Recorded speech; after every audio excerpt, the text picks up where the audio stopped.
We still have 30 seconds. But Joe, are you ready to introduce Adrian? Joe Polito?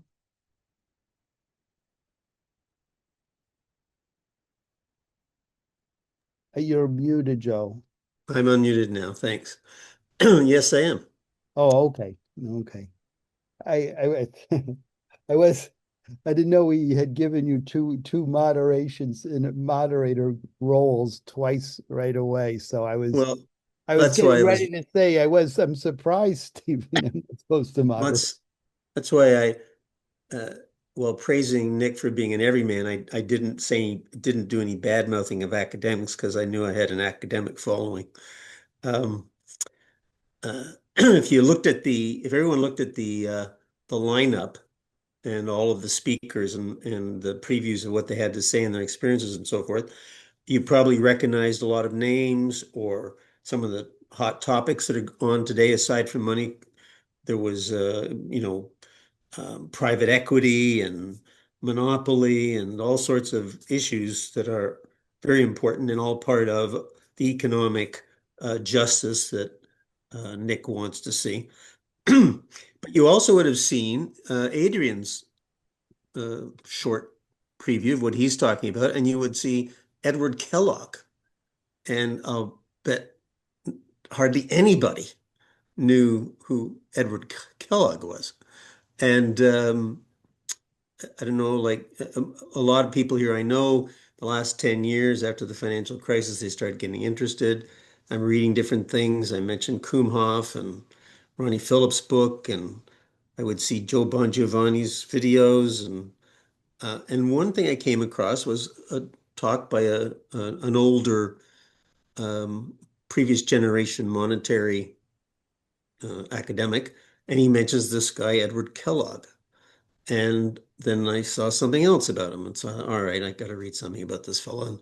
And I could only find one book. It was by his daughter, and I think it was after he died. And it was before the Civil War, I think. And um, I was amazed. The Chicago Plan came out of the Depression. Um, the revisiting of the Chicago Plan came out of the financial crisis. Um, and uh, the actual Lincoln greenbacks came out of the Civil War. But Kellogg went through the 1837 Depression, which was a whopper apparently, and that inspired him. He must have been a very clever guy to write about how he would have avoided that kind of thing. And I was really impressed. And then I put it aside and no more. And then one time, Adrian joined our AFJM, and he started talking about him, and that was great. Uh, Adrian is an academic. He is a scholar. I taught high school for 40 years, and I taught a handful of people with those skills. I'm very envious. Scholars, we have, and yet we have a bunch of them in the room, or the Zoom room. There's Ronnie I mentioned, but John Howell and Lucille and uh, Tom, and we've got we have a very skilled group of people who have joined the money movement, and Adrian is one of them. He's published a number of books. He was a university professor, and he shares those skills which I so envy: high intelligence, uh, incredible memory, and highly articulate. And those are the people that supply people like Nick with the research that can help an ordinary man really understand what we need to do to make the world a better place. So, Adrian, please begin. I'm very interested to hear what you have to say. Thank you, Joe. Let me start by thanking the organizers and Govert Schuler in particular for the invitation to speak here. It's always an honor to be invited to speak at a forum like this. I feel a little bit like Daniel in the Lion's Den because a lot of what I'm about to say is going to be, I think, is contradictory to a lot of what we've just heard. and it's very interesting. Let me back up a little bit before I start and point out that I'm I'm I'm speaking out of the not for, but as a scholar, I'm speaking out of the populist tradition, not the contemporary populist tradition, but the 19th century classical populist tradition, which was sort of the opposite in many ways, and was a radical movement that really grew out of the Jeffersonian tradition in this country. And after the Civil War, the populists kind of came into their own in reaction to industrialization and so forth, and the rise of the money power. It was a phrase that they used, by the way. And their movement culminated in the People's Party, which in the 1892 elections, I think carried, I don't remember exactly, carried 4 states, elected a bunch of members of the U.S. House of Representatives, and elected some governors and so forth. In other words, an electoral showing that today I think would be considered stupendous, catastrophic, unbelievable. And that was kind of their high point. And eventually, or shortly thereafter, they were in the 1896 election. They made the mistake of endorsing William Jennings Bryan, and they went down to defeat. And the populist movement never recovered from that. It's a long and complicated story. But what's worth remembering is that the populists were, I think, the radical Democrats of their day, and foreshadowed many of the principles and that subsequently became part of the progressive movement. And almost everything that they advocated. There's the Omaha platform of the 1892 party that anybody can look up, and the direct election of senators, limitations of working hours for the and many other sort of points that fed into. But the one thing that was not picked up by the later progressive movement was their monetary theory. And Joe is right that that Edward Kellogg was the deepest monetary thinker of the populist. It was before the populist movement, so I call him a proto-populist, as it were. And anyway, much of what I'm going to say is a kind of reinterpretation of what he was trying to outline. And it's quite a deep and not complicated, but a complex monetary theory. And my approach to this is in the spirit of, in the academic world, the philosopher of history, R.G. Collingwood, is highly regarded. And his idea was that the point of the historian was to rethink what was in the minds of the actors in the past, and to recreate what they did in your own mind. This was, he thought, the only way you could really understand history. And so I'm trying to apply his method to the populist movement. And broadly, I think this is the Jeffersonian movement. Which means that I'm trying to get in their heads and kind of think the way they thought. And that's kind of what I'm going to try to present tonight. This is very much a work in progress. I've written 3 books about populism, but the last one is called The People's Money, and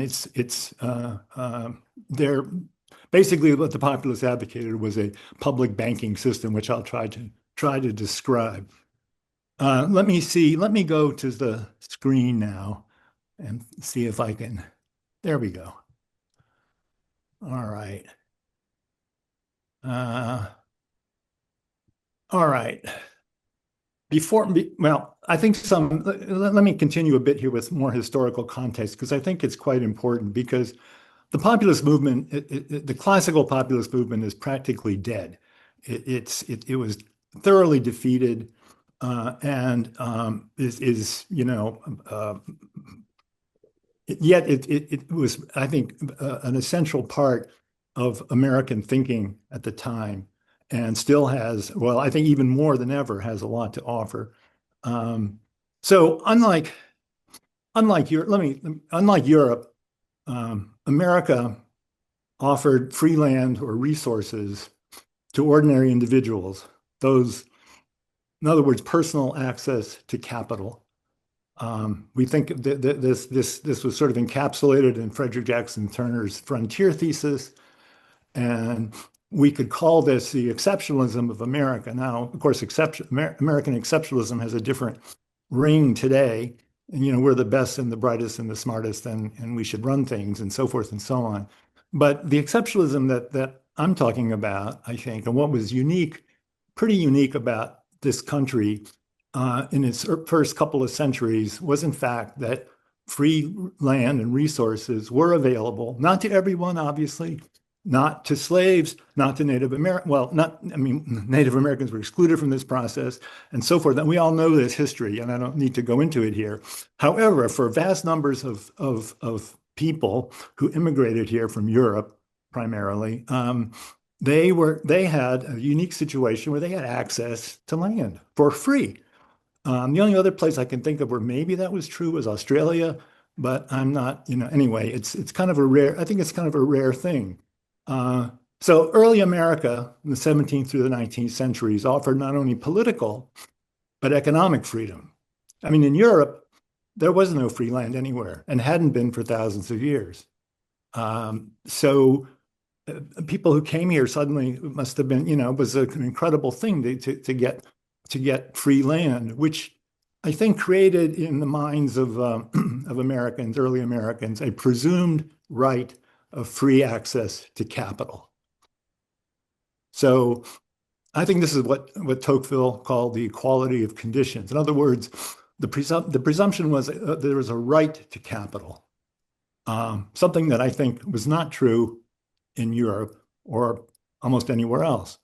And also, this right was a precondition of democracy, because if you didn't have capital, you really weren't an independent agent. You were basically a dependent on somebody, and therefore you really couldn't fully exercise whatever democratic rights you might be lucky enough to have. So now, excuse me a second.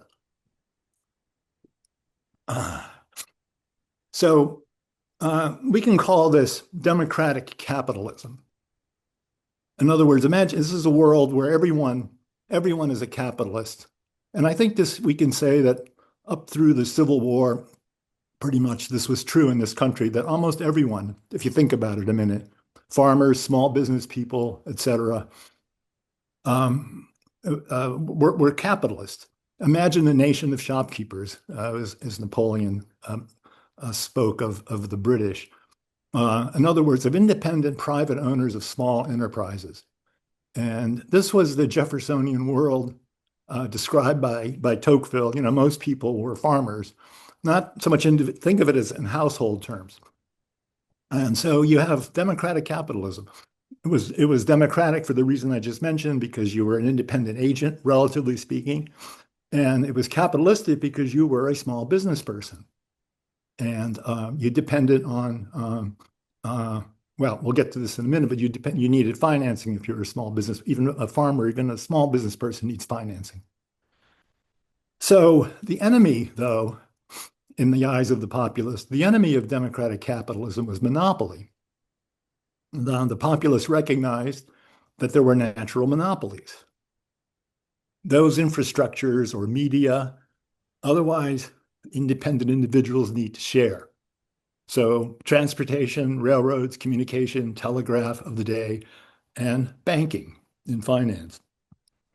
So for populists, American populists, natural monopolies, including finance and money creation, had to be democratically run utilities.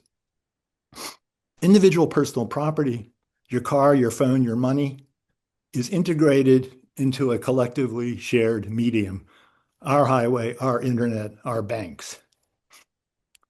So the populist political vision was a balance between individualism, private property, which we now associate with the political right, and collectivism, public property, which we now associate with the political left. I would argue, however, and the populists certainly argued and felt that both, in fact, are necessary. And what you really want is a mixed constitution, or an ideal constitution would be a mixed constitution, which is what Aristotle advocated. So it's not just the libertarianism of the right, which we see today in the tech bros, say, or the billionaires that were just mentioned in the last talk and so forth, nor is it the socialism of the left. Mondami is just as an example. But the reconciliation of both, of public and private values of equality and inequality in a constitutional commonwealth, a third way. Equality, I think, we all, I think, have a sense of what, a sense of what that might mean. Inequality, though, is something that's also kind of, well, I think we also see what that might mean. And I think it's interesting that we are both equal and unequal at the same time. And a just Aristotelian constitution recognizes that, or would recognize that. And this is kind of a third way that the populists, the Jeffersonians in general, the populists presumed, and they took this almost for granted, I think. Now, if no more free resources such as land are left, when the frontier was closed, in 1890, then money becomes, well, the only or certainly a major available form of capital. So, if there's a presumption that capital is a right, and if it's no longer available on the frontier in the form of land, then money ought to be available just as land was available. And anyway, the capital that capitalist populists knew was debt money, or what we've been calling bank money, because they knew they were business people who needed credit. But they demanded public control of credit as a natural right, and that meant public, not private, banking. So that gets us to Edward Kellogg and national public banking, as I call it, as I call what his system is. So I'm going to try to outline it in a schematic kind of way. Imagine a system of decentralized local public banks, one in every neighborhood, or every county or whatever. And imagine these being coordinated through a central public bank. In other words, a two-tier system, which is very much like the system we have. We have a two-tier system now with the Fed and then the commercial banks. But this is a central public bank and local public banks. These numerous local public banks are banks only for the public. The single central bank is a bank only for the local banks. It's a banker's bank, a clearinghouse, where local banks can borrow. Now, the populists presume that, back to the democracy notion, the local banks, the populist vision, local banks are democratically run by trustees elected by local voters. The central bank is also democratically run, in this case by representatives of the local banks, which make up its membership. So you have a kind of a self-regulating, closed, kind of totally public, independent, sovereign banking system, which is what the populists wanted.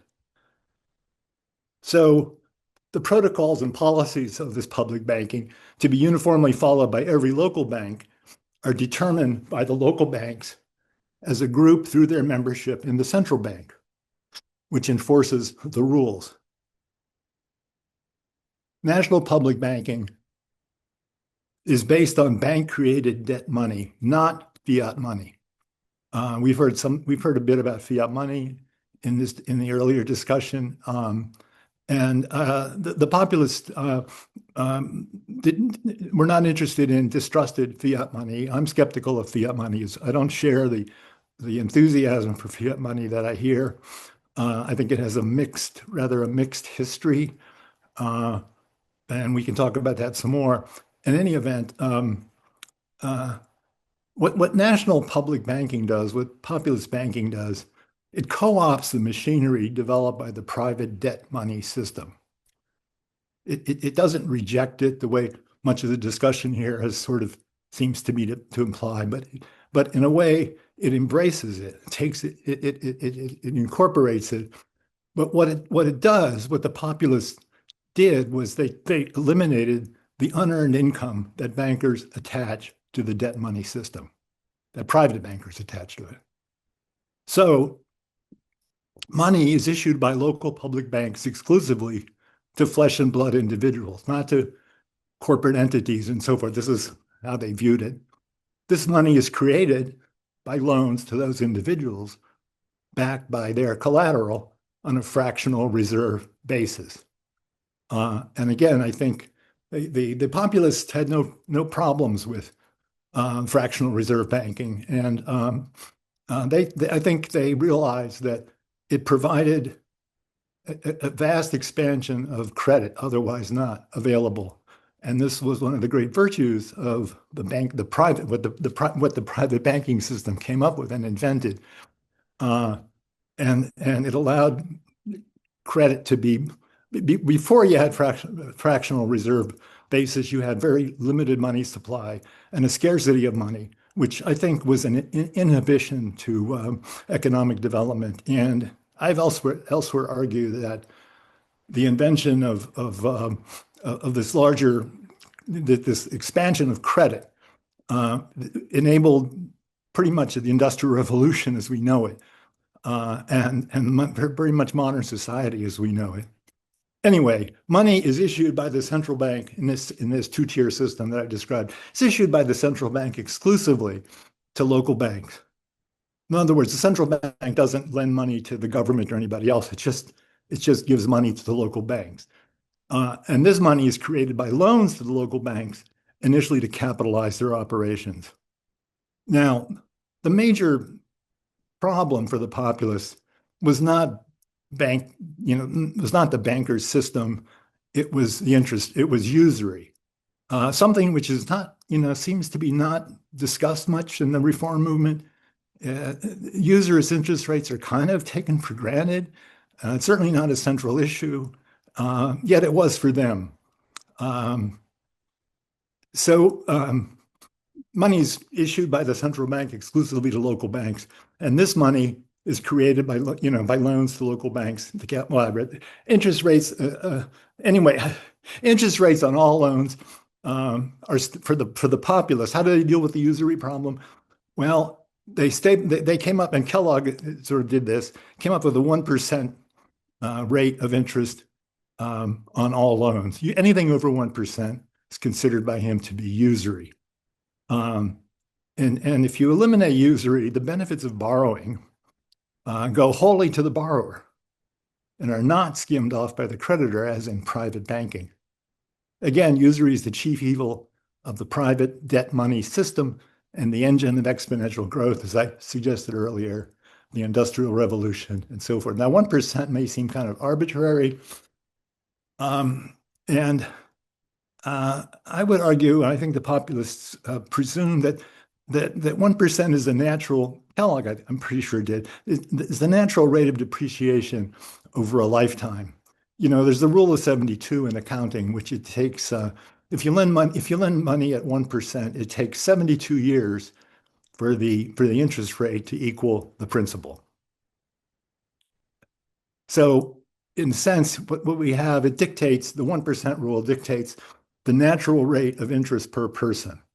You're replacing over a lifetime, you're replacing the money you borrowed, and you're not giving it to the banks. You're not giving excess amounts to anybody. You're just replacing what you've taken out with your loan, which is important to do, which you have to do in order to replenish the resources you've consumed in spending the money that you borrowed.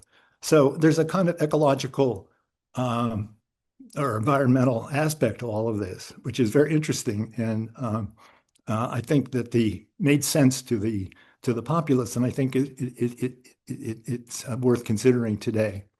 So money is extinguished as loans are repaid. Interest collected by local banks as 1% of interest keeps pace over time with the extinction of money. So we have a kind of a stable money system that fluctuates with, people take out loans. Some of these loans are going to be successful. and they will lead to economic growth. Other loans will not be successful. And in periods of relative prosperity, the money supply will fluctuate kind of automatically, according to the populists, with this dynamic, um, with rising and falling productivity. So a kind of breathing, steady state economy.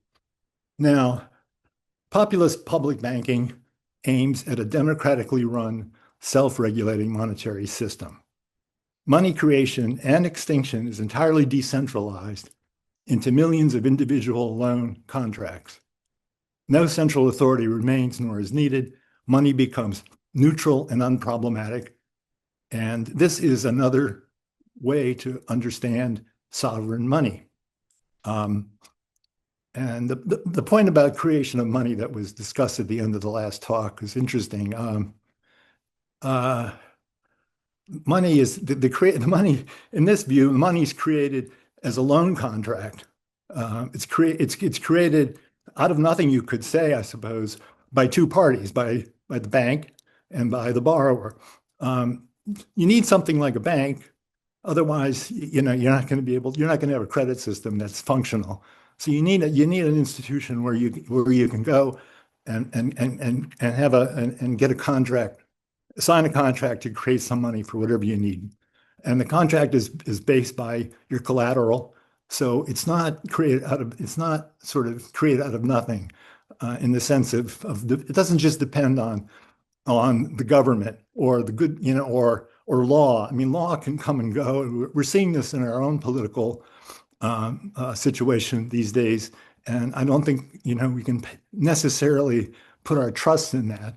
Instead, you have a kind of an enlightenment not idealism, you have a kind of an enlightenment view here, of a self-regulating system that doesn't really need to be manipulated. We don't, we're really not smart enough, I don't think, to run a fiat top-down money system, and I don't think it's necessary to do so.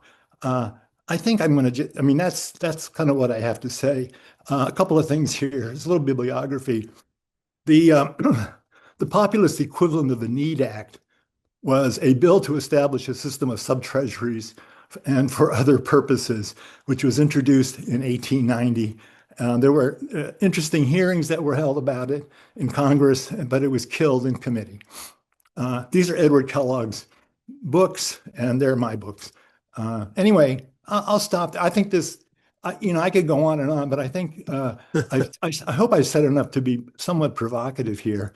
And I'd like to spend most of the time here having some give and take and responding to questions. Anyway, thank you.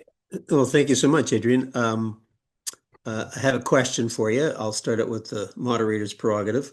But I do want to say, just as an observation, that I belong to a group in Canada, Committee on Monetary and Economic Reform, which is very similar to AMI or AFJM, but it does have some differences. And there are other monetary groups that have differences. And there are, I think, other ways, innovative ways and shifts from what we're doing now beyond, MMT says they have, but have that sort of thing too. I don't accept that, but there are a variety of ways which can use money effectively to create kind of social justice that Nick was promoting in his presentation.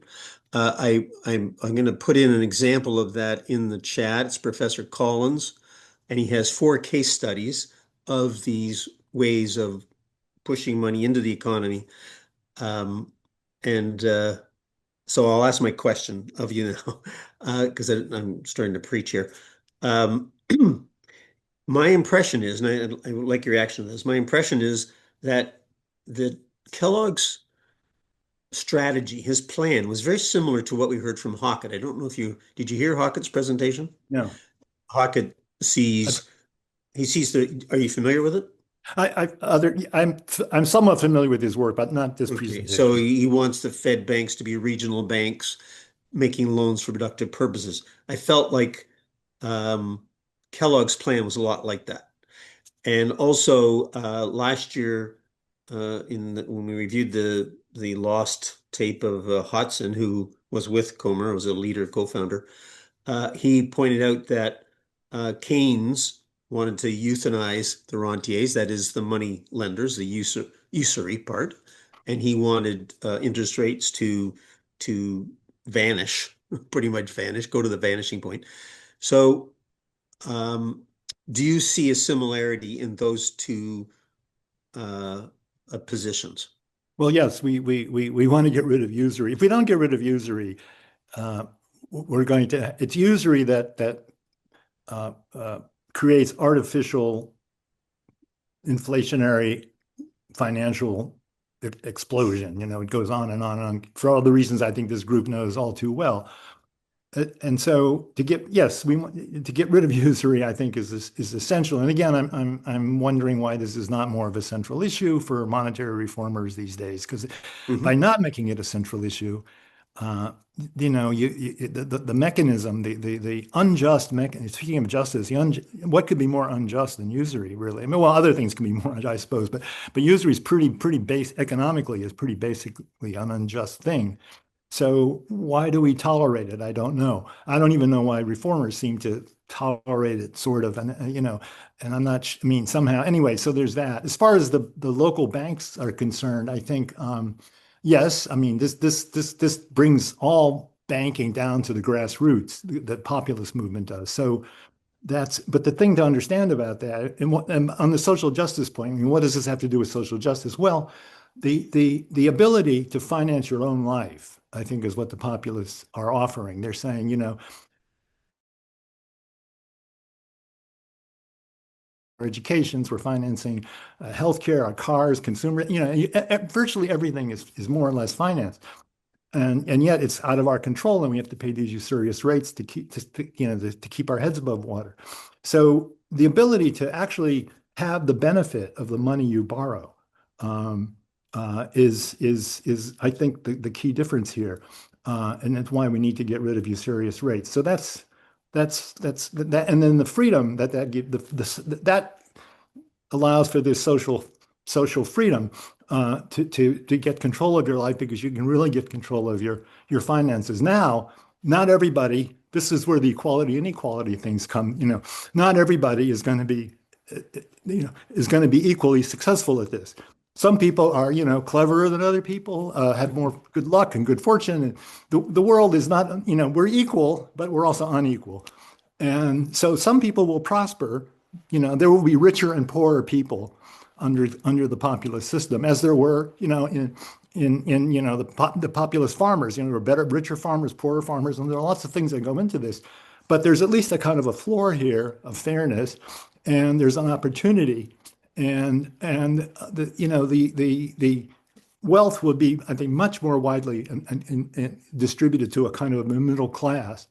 And that middle class, I think, then would be in a better position to, through traditional means like taxation, to support other kinds of social um, welfare things that are necessary, education, whatever. So Okay, anyway, that's kind of the way it would go. and do you agree that he is like Crockett and he wants that many money lent for productive purposes? Well, Kellogg wanted it. uh, I don't think Kellogg, you know, is explicit about that. I think productive. I mean, you have to have if you to get it. I mean, you know, if such a system were set up, the sort of protocols of lending would have to be specified, and this would take a lot of discussion and so forth. But it would, I would want to see it tied um, to productive activities. But as long as you can repay the debt, Yeah. so you know, the conditions of collateral could be set to be productive. Yes. Okay, well, the last point I'll make is that I remember reading from this monetary scholar from a generation or two ago, maybe three, that Kellogg was a hero to the greenback movement. They got a lot of their intellectual leadership from him. So thank you for bringing him to our attention. So I have Can I say I've got something about five. that? Can I say Oh, something about sure, of that? course. I think that Kellogg was misinterpreted by the Greenback movement. There was a Oh, fellow, Alexander Campbell, who I think abandon some of the most basic principles of Kellogg's. Oh, Certainly the non-usurious interest rate thing. So the greenbackers were not. Many greenbackers were populist, but many also were not. And there were other. They were interested in easy money. They were interested in silver and all kinds of things. yeah.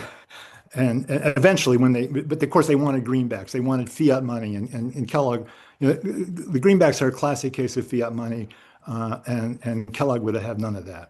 Okay, thanks so much. I learned something new. So I'm looking at, I see six, A lot of seven questions. hands up. So I'm going to start with Brian. I think he was up first. And then there was Lucille. And I would have said Mike Holden was next. And Young Kim and Howard. John, I put you in, you'll have to go last because you've already made some good contributions. So let's go in that order for now. Go ahead, Brian. All right, great. Thank you very much for the presentation tonight. I'm a big fan of the original, populist tradition back that rose up during the first Gilded Age, and their demands for making government more accountable, for going after the monopolies and the big concentrations of corporate power, and reforming our monetary system. Those are three things that are very relevant to us today. But I don't understand the conclusions that you've drawn as being what the populists want, because it seems to contradict directly what their Omaha platform says. Their Omaha platform clearly says we demand a national currency, safe, sound, and flexible, issued by the general government only, and that without using the banking corporations. That's what they demanded in their Omaha platform. So can you explain how you reached a different conclusion? Well, this is a sovereign money system. It is issued by the government. The government, Without the use of banking corporations is what they demanded. right? Banking corporations being, I'm assuming you mean private banking corporations. There weren't. What other corporations those were are their there? words. I guess I'm not 100% sure. Well, yeah, I don't think it's a sovereign money system.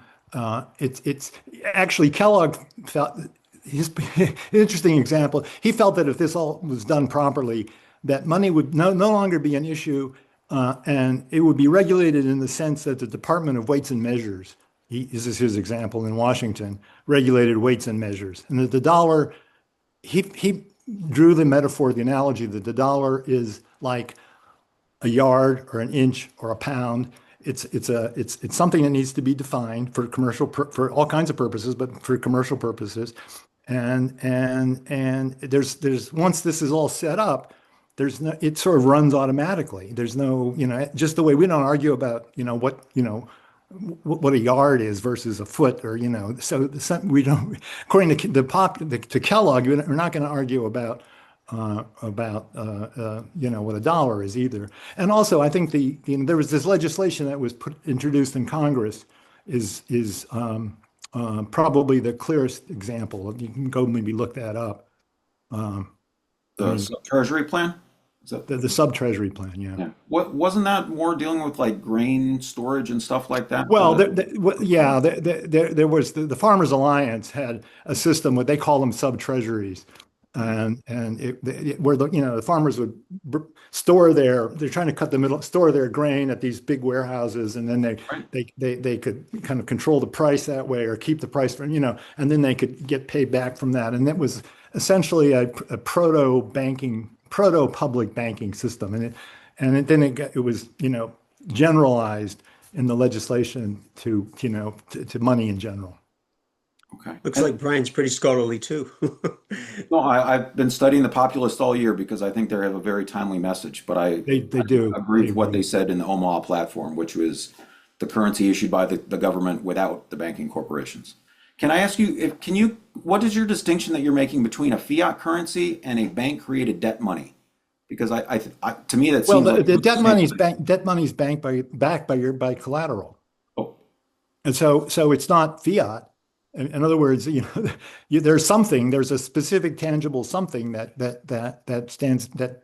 stands behind it, whereas a fiat currency has only the good faith or whatever of the good, the government behind it, which could be, I mean, I don't trust that, and I So hope you would you don't have to either. return to a hard currency or something then to? No, no, no. Hard currencies. They're not, no, the point I'm trying to make is that what the populists did is they took the private banking system, and instead of saying, "Oh, this is just horrible and terrible" and so forth, they embraced it. They took it in. This is how money should work. But they threw out usury.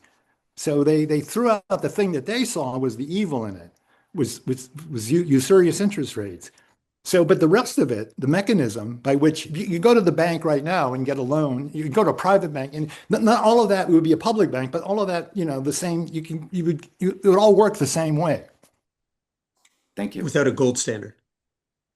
They No, it's not a also, gold standard. There's nothing no, to, they I abandoned mean, that too. Yeah. the standard is a collateral standard. Right, It's right. the lane, those early, the previous speaker talked about the fiat money being issued in colonial America.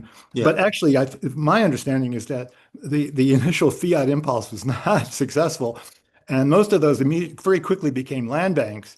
In other words, the collateral was put behind those things, and a Right. successful colonial currencies, Pennsylvania in particular, were land bank currencies. And that's a very different thing than a fiat currency. It's not, in my view, that's not a fiat currency. Thank you very much, Brian. Lucille is next. I do think Mike was before me, so Okay, Mike is next.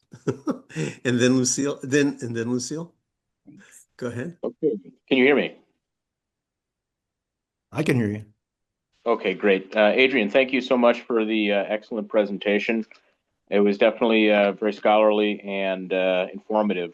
I appreciate your perspective. And I have two main lines of thought, two maybe sort of, if we could have just a little bit of dialogue here, it shouldn't take too long, pertaining to your assessment of fiat monies being ineffectual. Zarlenga used to say that all money is fiat because it's the law that establishes the nature of the monetary system, right? So even if you have commodity money or the type of money that you're proposing here with a fractional reserve type of system, that's established in law. So ultimately, it's all a kind of a fiat. Would you agree with that? Well, the populist system is definitely established by law. It's a sovereign money system, but I'm just defining fiat maybe a little bit differently than you might. I'm saying that for a dollar, there's a specific tangible something or other that's sitting out there that it's connected to, and so that makes its value, it's tangible. Whereas when you don't have that, when you just have a vague kind of the general goodwill of the government that they're going to do the right thing, and you have maybe some committee or some top-down group of people in Washington, however they're constituted, you're not. That's a very different thing. That's that, and I think that has. And again, I think those kinds of fiat currencies have, they're up, they have a mixed record at best, and I think they do okay until they don't, and then. So I don't know if that answers your question. Well, yes. It sounds to me like you're talking about a quasi-commodity type of a money system, and I'd like to learn more about what you're proposing. I'll say I don't fully understand exactly what you're proposing. I don't know as much about the populist era as you might. So maybe if you could elaborate on that. Well, I think when you say quasi-commodity, I mean, maybe you have a point. I mean, I guess you could say that the collateral is a commodity, whatever the collateral may be. Right. Yeah. If That's it's how I if was it's your thinking. house, if your house is the collateral for something, that you could say that's a commodity. That's not usually when we think specie and that silver and those kinds of things, which are usually easy to circulate and all of that kind of thing. So, but anyway, if you want to, I think if we want to call collateral commodity, maybe that would work. Okay. Yeah. Well, fiat money, as I would define it, is basically by dictate or by law, meaning that the government establishes a law that sets forth the requirement of the monetary system, right? And so even Well, that's having true. that collateral system in That's true place. here too. Okay, so then it would still be a kind of a fiat because that collateral.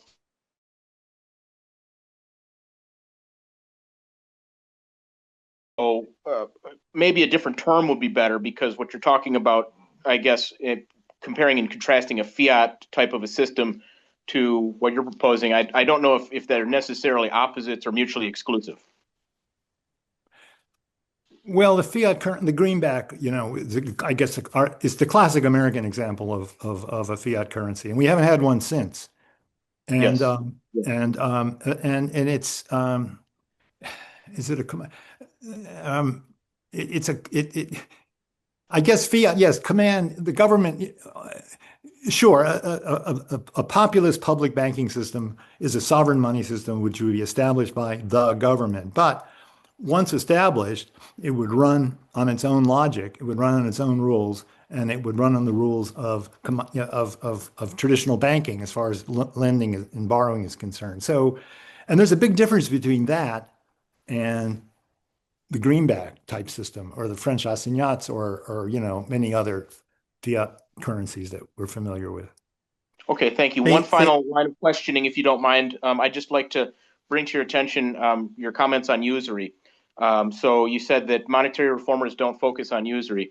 And maybe just a few statements here about, well, the usury, in fact, as we would conceptualize it, is in the interest that the banks generate from creating the money and the money that has to be paid by the U.S. taxpayer, or the taxpayer generally, has to pay the private sector in order to pay for the government in excess of taxation, right? So I would consider this as extreme usury because right now in the U.S. we have $37 trillion of debt. So how much is that per person that we all owe? Something like 200, 300,000 per person. That's extreme usury. So this is the fundamental systemic type of usury that the monetary system it sort of obfuscates. It hides away in the shadows. And it may not be obvious, but I believe that the monetary reform is the central usury that the banks use to generate profit and exploit us. Yeah, I think I would agree with that. But the root of it is the ability to actually charge interest on loans. Yes, absolutely. Agree. Thank you very much, Adrian. Appreciate all of your Thanks so time. much, Mike. Thank you. Lucille is next, and Hi, Lucille. Mike, Lucille has put in a link in the chat to the book, Kellogg's book, and it is a good read. It's pretty amazing for a guy in that time to write so comprehensively. And I also put in the link about Collins. Go ahead, Lucille, please. Right. So first, thank you very much for being here, Adrian, and for your presentation tonight, both books. I have used your first book with my graduate class in political economy and education, fabulous history in it. And as I put in the chat, it's chapter 7 introduces really your Kellogg's work and your next book. I think your answer to Brian might have answered the second half of my first question, and I have at least two, maybe a comment or two. But the first question, and I'll read both parts, when do, and if so, when, why, and how do the local banks pay back the central public bank, the initial loan that they get and any subsequent loans?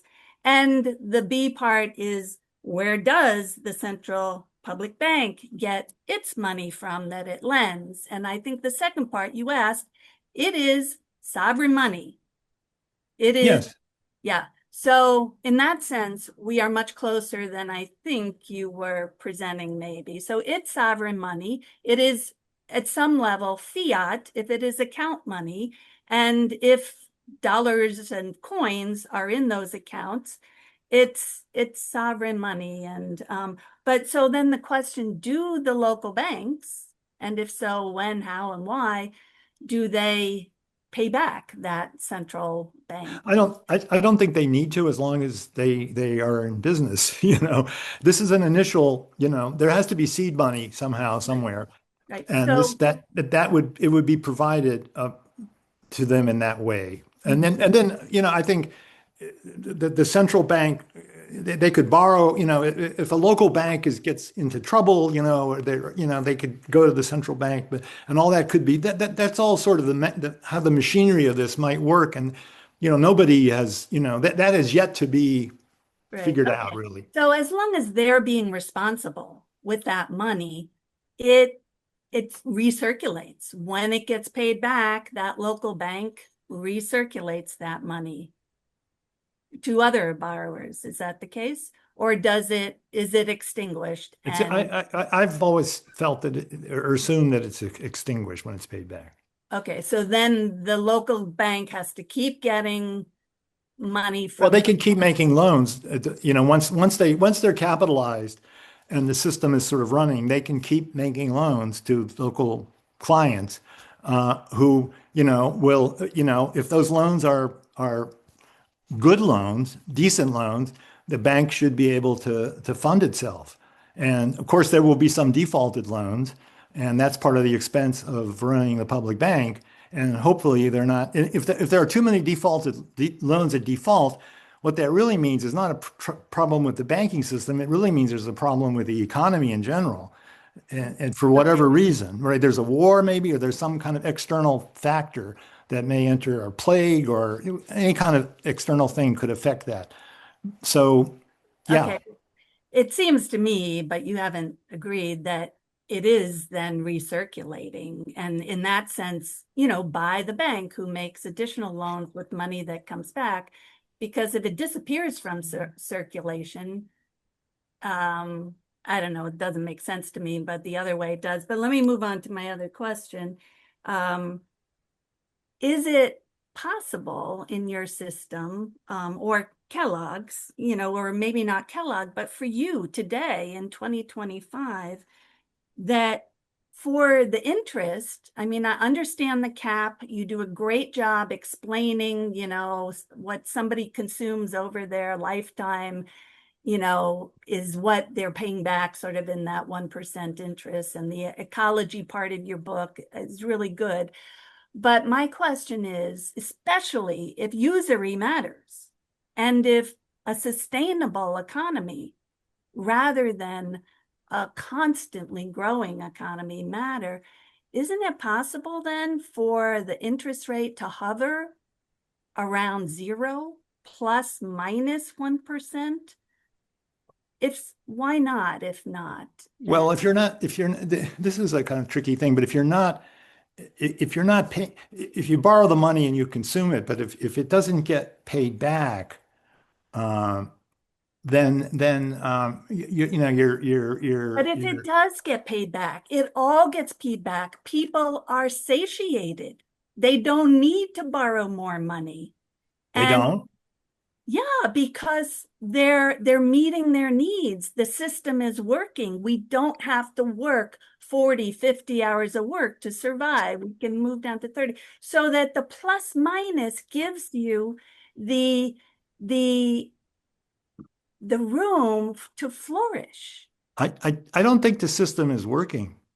I'm I think that your the debt levels are astronomical. I'm not talking about today. I'm talking about your system. Oh, people's money system. That's what I'm talking about. oh, okay. Not today's system. All right. All my questions are about your system. Okay. So say that again. Why isn't it working? That the interest rate could hover, yeah, go up to 1%, but it also could go below 0% when there aren't people who want to borrow anymore. The bank did its good work. The loans came back, but people are satiated. And to encourage borrowers, the interest rate can't go to negative 8%, but it could drop down to 0.1. For Kellogg and for in the legislation, the interest rate is fixed at 1%. It's not a floating. It's not a floating thing. I know so that. if people are happy, if people have invested their money and achieved prosperity through it, they don't need to borrow anymore. They're home free. Right. So, but if they wanted to borrow more and someone else wanted, they would pay the 1%.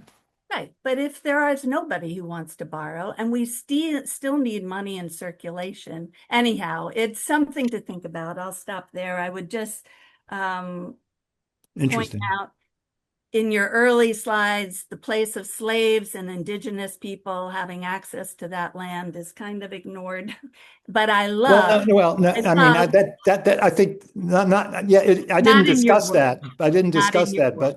But it's we all it's very real. We all know. Right. I just wanted to say it in the out loud voice because you know it, but in your presentation it was missed. And the weights and measures as where the monetary authority, the Bureau of Weights and Measures is based makes very good sense to me. My dad made thermometers and every single thermometer was calibrated to one produced at the Bureau and Standards. And anyhow, thank you very much for your work. I will mute myself and go away. Thank you Thank you, thank you. Lucille. Young Kim, you're next. Okay. Thank you. Yeah, my question is that your idea for the populist sovereign money system, and the one at fixed 1% interest rate, is great, too much idea.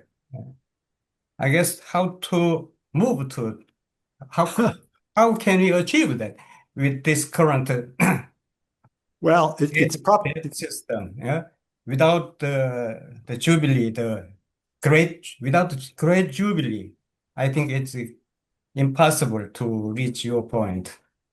How do you think about that?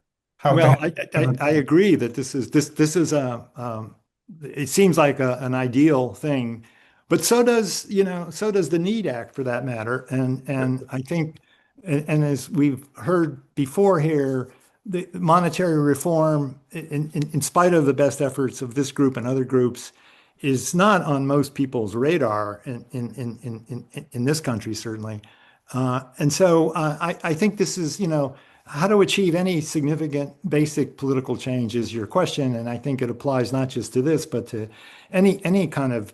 We need systematic change, political systematic change, in my opinion, and whatever form it takes is going to be how to get from here to there is, I think, difficult for everybody. Okay, and my second question is the current public discussion about interest rate is that the Fed goal of the price control is 2%. Annual 2% is the most accepted the rate for the price change of or change of the value of the money itself. It's 2%. But there is we can rarely observe any country actually succeed control the inflation. Just the value of money kept at constantly 2%, the price control target. I think how this 1% interest rate came. 1% takes 72 years to double, but 2% takes 35 years. It's one generation. I believe that the 2% rate control is more controllable and more better than 1% controllable. This is my opinion. Thank you. No, well, that's interesting. I mean, but we don't. The generation is yes half that, but in fact we live the 72 years is the human lifetime, or at least the adult human lifetime. So you're consuming resources. The generations are consuming resources. They overlap, and I think you need to take that into consideration. That's where I think 1% does a better job of accounting for that than 2%. But yeah, I like that better. Howard, it's your turn.